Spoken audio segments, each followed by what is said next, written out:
आज के इस जलसे के सदर अली जनाब एडवोकेट मोहसिन अली काजी साहब सीनियर कानूनदा, मैं उनसे गुजारिश करता हूं कि वो अपना सदारती खिताब पेश करें। जनाब अंसारी साहब, देगलूर नगरी के नगर अध्यक्ष श्री शटवार साहब, मुफ्ती मुख्तार साहब, फसी साहब और इस जलसे के ऑर्गेनाइज़र और बहुत ही दिलचस्पी ओबीसी में लेने वाले जनाब मीरा मोहद्दीन साहब, तमाम यहाँ पर मौजूद सभी ओबीसी के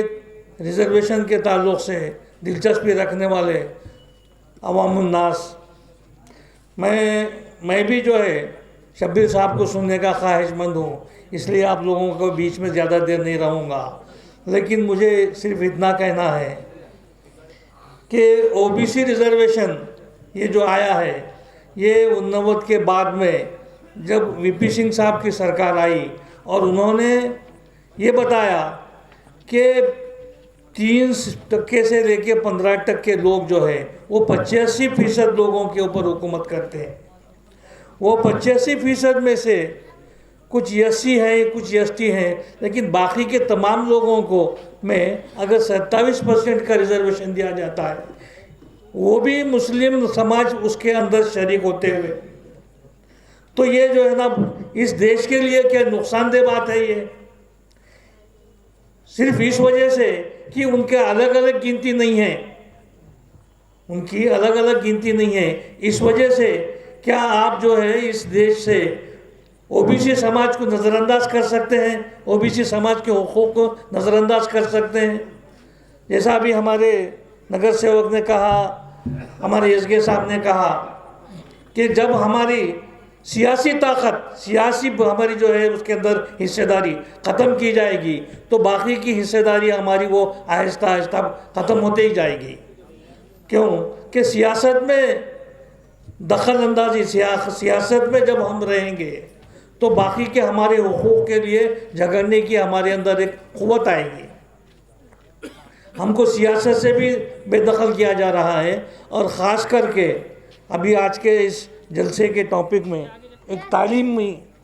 माहौल के बारे में भी है, तो हम तो तालीम से तो जो है ना बहुत हम पीछे हैं। जब जहाँ तक के सवाल मुस्लिम जो है ना समाज का सवाल है, तालीम एतबार से हम बहुत पीछे हैं। तो हमको तालीम में भी हम पीछे हैं और इस ओबीसी के अंदर से भी हम जो है सबके बराबर हम 27% में से हम जो है वो निकल जा रहे हैं। तो तालीम से भी, सियासत से भी, हर जगह से अगर मुस्लिम समाज को निकलना पड़ रहा है तो हमारी आज इस देश में न सियासी ताकत रहेगी, न तालीमी हम एतबार से हम ऊपर आ सकेंगे।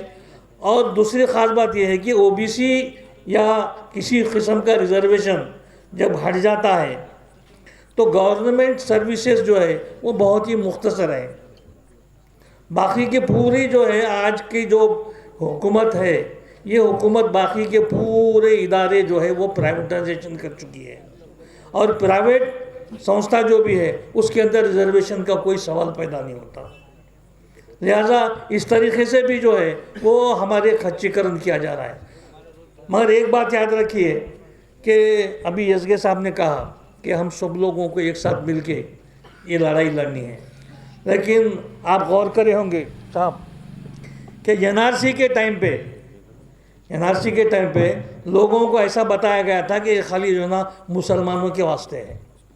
बाकी लोगों के वास्ते इसके अंदर कुछ भी जो है ना नुकसान होने वाला नहीं है, ये तो हमको जो है ना बाजू रख देने वाले हैं। वैसा शायद इसके अंदर भी जो है लोगों के दिमागों में ये बात रखी जा रही है कि ये जो है मुसलमानों को कट करने के वास्ते है, बाकी के ओबीसी को हम बाद में कैसा भी करके मिला लेंगे। मगर ये गलती है। ये कुरानी पड़ेगी तो सब पे एक साथ पड़ेगी। सिर्फ याद रखो, सिर्फ ये कुरानी सिर्फ मुसलमानों के ऊपर पढ़ने वाली नहीं है, पूरे ओबीसी के ऊपर एक साथ पढ़ने वाली है। लिहाजा बाकी के जो भी हिंदू ओबीसी भी हैं, मुस्लिम ओबीसी भी हैं, ये सारे के सारे जब तक कि एक साथ एक प्लेटफॉर्म पे आकर आवाज़ बुलंद नहीं करेंगे, एक साथ नहीं लड़ेंगे, तब तक कि इसके खिलाफ की लड़ाई में आप कामयाब नहीं होंगे और आपको अपने हुकूक हासिल करने के अंदर कामयाबी नहीं होगी। बस अब हमको